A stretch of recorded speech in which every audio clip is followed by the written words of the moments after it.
ನಮಸ್ಕಾರ ಸ್ನೇಹಿತರೆ, ಮೇಷರಾಶಿಯವರ ಜುಲೈ ತಿಂಗಳ ಮಾಸಿಕ ಭವಿಷ್ಯ ಹೇಗಿದೆ? ಮೇಷರಾಶಿಯವರಿಗೆ ಜುಲೈ ತಿಂಗಳಲ್ಲಿ ಯಾವೆಲ್ಲ ಶುಭ ಫಲಗಳು ಬರಲಿವೆ, ಯಾವೆಲ್ಲ ಅಶುಭ ಫಲಗಳು ಬರಲಿವೆ, ಆ ಶುಭ ಫಲಗಳಿಗೆ ಪರಿಹಾರಗಳೇನು? ಮೇಷರಾಶಿಯವರಿಗೆ ಜುಲೈ ತಿಂಗಳಲ್ಲಿ ಬಹಳಷ್ಟು ಅದೃಷ್ಟದ ಸುರಿಮಳೆಯೇ ಸುರಿಯುತ್ತೆ. ಹಾಗೆ ಸ್ವಲ್ಪ ಮಟ್ಟಿನ ಎಚ್ಚರಿಕೆಯನ್ನು ಕೂಡ ವಹಿಸಬೇಕಾಗುತ್ತೆ. ಹಾಗಾದರೆ ಅಂತಹ ವಿಷಯಗಳು ಏನು ಎಂಬುದರ ಬಗ್ಗೆ ಈ ವಿಡಿಯೋದಲ್ಲಿ ನಾನು ನಿಮಗೆ ಹೇಳ್ತೀನಿ. ಈ ವಿಡಿಯೋವನ್ನು ತಪ್ಪದೆ ಸ್ಕಿಪ್ ಮಾಡದೆ ಕೊನೆಯವರೆಗೂ ನೋಡಿ. ಅದಕ್ಕೂ ಮುನ್ನ ನೀವೇನಾದರೂ ಮೇಷರಾಶಿಯವರಾಗಿದ್ದರೆ ಹಾಗೂ ಜ್ಯೋತಿಷ್ಯ ಮತ್ತು ದೇವರನ್ನು ನಂಬುವುದಾದರೆ ಈ ವಿಡಿಯೋಗೆ ಲೈಕ್ ಮಾಡಿ. ಹಾಗೆ ನೀವಿನ್ನೂ ನಮ್ಮ ಜ್ಯೋತಿಷ್ಯ ದರ್ಶನ ಚಾನಲ್ಗೆ ಸಬ್ಸ್ಕ್ರೈಬ್ ಆಗಿಲ್ಲ ಅಂದರೆ ಈಗಲೇ ಸಬ್ಸ್ಕ್ರೈಬ್ ಮಾಡಿ. ಹಾಗೆ ಪಕ್ಕದಲ್ಲಿ ಬರೋ ಬೆಲ್ ಐಕಾನನ್ನು ಕ್ಲಿಕ್ ಮಾಡಿ. ನಿಮ್ಮ ಸಮಸ್ಯೆಗಳಾದಂತಹ ಸತಿಪತಿ ಕಲಹ, ಪ್ರೀತಿಯಲ್ಲಿ ಮೋಸ, ಭೂಮಿ ವಿಚಾರ, ಕೋರ್ಟ್ ಕೇಸ್, ವ್ಯಾಪಾರ, ಹಣಕಾಸಿನ ತೊಂದರೆ, ಸಾಲಬಾಧೆ, ಸ್ತ್ರೀಯರು, ಗುಪ್ತ ಸಮಸ್ಯೆ, ಹೀಗೆ ಹಲವಾರು ಸಮಸ್ಯೆಗಳಿಗೆ ಶಾಶ್ವತ ಪರಿಹಾರ ಮಾಡಿಕೊಡುತ್ತಾರೆ. ಡಿಸ್ಪ್ಲೇ ಮೇಲೆ ಕಾಣುವ ಗುರುಜಿ ನಂಬರ್ಗೆ ಒಮ್ಮೆ ಕರೆ ಮಾಡಿ. ಮೇಷರಾಶಿಯ ಜುಲೈ ತಿಂಗಳ ಭವಿಷ್ಯದಲ್ಲಿ ಮೇಷರಾಶಿಯವರು ಶುಭ ಫಲಗಳ ಬಗ್ಗೆ ಮೊದಲಿಗೆ ನೋಡೋಣ.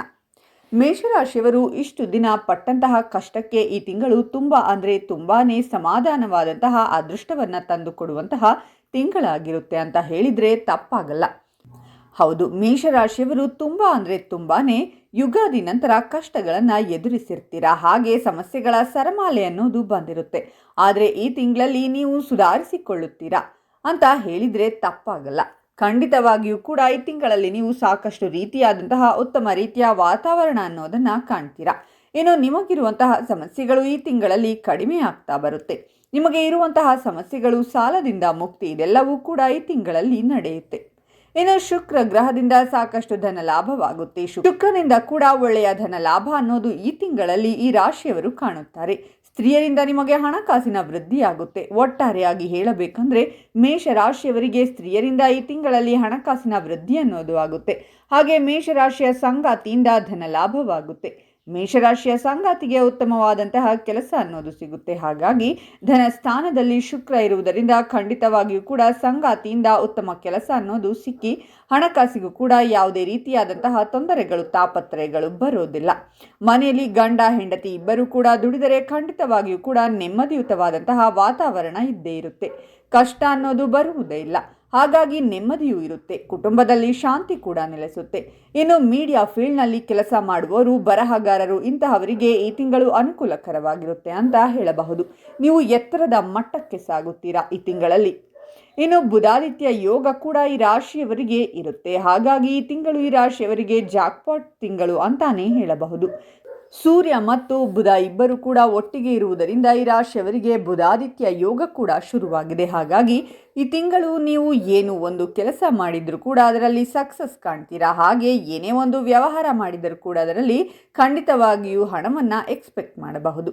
ಲಾಭ ಅನ್ನೋದು ಆಗುತ್ತೆ. ಹಾಗೆ ಬುಧ ಸೂರ್ಯನ ಸಂಯೋಗದಿಂದ ನಿಮ್ಮ ಎಲ್ಲ ಕೆಲಸಗಳಲ್ಲೂ ಕೂಡ ಜಯ ಅನ್ನೋದು ಸಿಗುತ್ತೆ. ಸೂರ್ಯ ಮತ್ತು ಬುಧ ಗ್ರಹ ಇಬ್ಬರು ಕೂಡ ಒಟ್ಟಿಗೆ ಇರುವುದರಿಂದ ನಿಮಗೆ ಖಂಡಿತವಾಗಿಯೂ ಇದು ರಾಜಯೋಗದ ತಿಂಗಳು ಅಂತಾನೆ ಹೇಳಬಹುದು. ಸಮಸ್ಯೆಗಳು ಕಡಿಮೆಯಾಗುತ್ತೆ. ನೀವು ಏನೇ ಒಂದು ಕೆಲಸ ಮಾಡಿದರೂ ಕೂಡ ಅದರಲ್ಲಿ ಸಕ್ಸಸ್ ಅನ್ನೋದನ್ನು ಕಾಣ್ತೀರಾ. ಮನೆ ಕೊಳ್ಳುವಂತಹ, ಮನೆ ಕಟ್ಟುವಂತಹ ಯೋಗ ಕೂಡ ಈ ತಿಂಗಳಲ್ಲಿ ಸಿಗುತ್ತೆ. ನೀವೇನಾದರೂ ಮನೆ ಕಟ್ಟಬೇಕು ಅಂತ ಯೋಚನೆ ಮಾಡ್ತಿದ್ರೆ ಅಥವಾ ಮನೆ ತಗೋಬೇಕು ಅಂತ ಏನಾದರೂ ಇದ್ದರೆ ಖಂಡಿತವಾಗಿಯೂ ಕೂಡ ಈ ತಿಂಗಳಲ್ಲಿ ಅದು ನೆರವೇರುತ್ತೆ. ನೀವು ಸ್ವಲ್ಪ ಪ್ರಯತ್ನ ಪಟ್ಟು ಮನೆ ಹುಡುಕಾಟ ಮಾಡೋಕೆ ಶುರು ಮಾಡಿ. ಆಗ ಖಂಡಿತವಾಗಿಯೂ ಕೂಡ ಒಳ್ಳೆಯದಾಗುತ್ತೆ. ಇನ್ನು ವಿದ್ಯಾರ್ಥಿಗಳಿಗೆ ಉತ್ತಮವಾದಂತಹ ವಿದ್ಯಾಭ್ಯಾಸ ಅನ್ನೋದು ಈ ತಿಂಗಳಲ್ಲಿ ಇರುತ್ತೆ. ಮೇಷರಾಶಿಯ ವಿದ್ಯಾರ್ಥಿಗಳಿಗೆ ಖಂಡಿತವಾಗಿಯೂ ಕೂಡ ನೀವು ಏನೇ ಒಂದು ವಿದ್ಯಾಭ್ಯಾಸ ಮಾಡ್ತಿದ್ರೂ ಕೂಡ ಅದರಿಂದ ನಿಮಗೆ ಉತ್ತಮವಾದಂತಹ ವಾತಾವರಣ ಅನ್ನೋದು ಇರುತ್ತೆ. ನೀವು ಯಾವುದಾದರೂ ಎಕ್ಸಾಮ್ಸ್ ಆದರೂ ಬರಿಬಹುದು ಅಥವಾ ಯಾವುದಾದರೂ ಶಾಲಾ ಕಾಲೇಜಿಗೆ, ನೀವು ಅಂದುಕೊಂಡಿರುವಂತಹ ಶಾಲಾ ಕಾಲೇಜಿಗೆ ಸೇರಿಕೋಬೇಕು ಅಂತ ಅಂದ್ಕೊಂಡ್ರೆ ಅಲ್ಲಿಯೂ ಕೂಡ ಸೀಟ್ ಸಿಗುತ್ತೆ. ಒಟ್ಟಾರೆಯಾಗಿ ವಿದ್ಯಾರ್ಥಿಗಳಿಗೆ ಒಳ್ಳೆಯದಾಗುತ್ತೆ. ರಾಹು ಈ ತಿಂಗಳಲ್ಲಿ ತುಂಬ ಒಳ್ಳೆಯ ಫಲವನ್ನು ಮೇಷರಾಶಿಯವರಿಗೆ ಕೊಡ್ತಿದ್ದಾರೆ. ರಾಹು ಗ್ರಹ ಕೂಡ ಈ ತಿಂಗಳಲ್ಲಿ ನಿಮಗೆ ಒಳ್ಳೆಯ ಫಲ ಕೊಡ್ತಿರೋದ್ರಿಂದ, ಲಾಭದಲ್ಲಿರುವುದರಿಂದ ರಾಹು ಗ್ರಹ ನೀವು ಸ್ವಲ್ಪ ಪ್ರಯತ್ನ ಪಟ್ಟರೆ ಸಾಕು, ಅತಿ ಹೆಚ್ಚಿನ ಲಾಭವನ್ನು ನೀವು ಪಡೆದುಕೊಳ್ಳಬಹುದು. ನೀವು ಸ್ವಲ್ಪ ಮಟ್ಟಿಗೆ ಎಫರ್ಟ್ ಹಾಕಿದರೆ ಸಾಕು. ವಿಪರೀತವಾದಂತಹ ಧನ ಲಾಭ ಅನ್ನೋದು ರಾಹು ಕೂಡ ಈ ತಿಂಗಳಲ್ಲಿ ಕೊಡ್ತಾರೆ. ಒಟ್ಟಾರೆಯಾಗಿ ಬುಧ ಗ್ರಹ, ಸೂರ್ಯಗ್ರಹ ಹಾಗೆ ರಾಹು ಗ್ರಹ ಕೂಡ ಈ ರಾಶಿಯವರಿಗೆ ಈ ತಿಂಗಳಲ್ಲಿ ತುಂಬ ಯೋಗವನ್ನು ಕೊಡ್ತಿದ್ದಾರೆ. ಇನ್ನು ಈ ತಿಂಗಳಲ್ಲಿ ಸ್ವಲ್ಪ ಸುಖದ ಭಾವನೆ ಅನ್ನೋದು ಇರುತ್ತೆ. ನಿಮಗೆ ಆರಾಮಾಗಿ ಸುಧಾರಿಸಿಕೊಂಡೆ ಅನ್ನೋ ಥರ ಸುಖದ ಭಾವನೆ ಈ ತಿಂಗಳಲ್ಲಿ ಮೇಷರಾಶಿಯವರಿಗೆ ಇರುತ್ತೆ. ಇನ್ನು ಇಷ್ಟೆಲ್ಲ ಶುಭ ಫಲಗಳನ್ನು ನೋಡಿದ್ದಾಯಿತು. ಇನ್ನು ಏನು ತೊಂದರೆನೇ ಬರಲ್ವಾ ಅಂದರೆ ಸ್ವಲ್ಪ ಮಟ್ಟಿನ ತೊಂದರೆ ಕೂಡ ಕುಜನಿಂದ ಬರುತ್ತೆ. ನೀವು ಏನು ಎಚ್ಚರಿಕೆಯನ್ನು ವಹಿಸಿಕೊಳ್ಳಬೇಕು, ಅದಕ್ಕೆ ಏನೇನು ಪರಿಹಾರಗಳನ್ನು ಮಾಡಿಕೊಳ್ಳಬೇಕು ಅಂತ ಸಂಪೂರ್ಣವಾಗಿ ಹೇಳ್ತೀನಿ ಕೇಳಿ. ಮೊದಲಿಗೆ ಅಶುಭ ಫಲಗಳನ್ನು ನೋಡುವುದಾದರೆ ಕುಜನ ಜೊತೆ ಕೇತು ಇರುವುದರಿಂದ ಸಂತಾನಕ್ಕೆ ವಿಳಂಬವಾಗುತ್ತೆ.